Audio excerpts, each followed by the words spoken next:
నమస్తే welcome to Yoyo Cine talkies.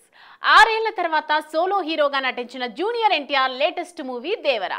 ఈ సినిమా నిన్ననే ప్రేక్షకుల ముందుకు వచ్చింది. భారీ అంచనాల మధ్య తాజాగా విడుదలైన దేవరా సినిమాకు మొదటి రోజే ఊహించని స్థాయిలో మంచి రెస్పాన్స్ వచ్చింది.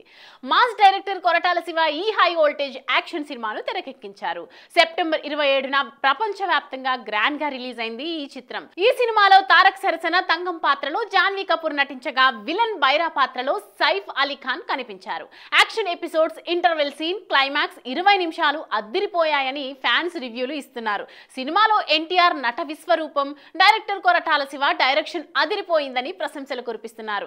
దేవరా హిట్ అంటూ నెట్టింట సంబరాలు చేసుకుంటున్నారు. ఇక దేవరా తొలి రోజు బాక్స్ ఆఫీస్ దగ్గర అద్దిరిపోయే ఓపెనింగ్ సాధించినట్లు ట్రేడ్ విశ్లేషకులు చెబుతున్నారు.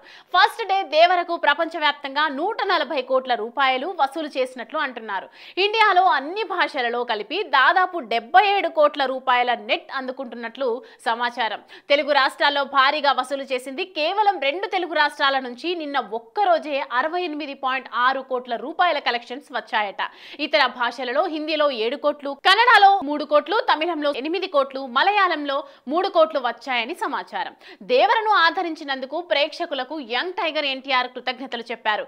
నా ఫ్యాన్స్ చేసుకుంటున్న వేడుకలు చూసి నా మనసు నిండిపోయింది. మీ ప్రేమాభిమానాలకు నేను ఎప్పుడూ రుణపడి ఉంటాను. నాలాగే మీరు ఈ చిత్రాన్ని ఎంజాయ్ చేయడం చూస్తుంటే ఆనందంగా ఉంది. మీకు మరెంతో వినోదాన్ని అందిస్తానని మాటిస్తున్నానని తారక్ పేర్కొన్నారు.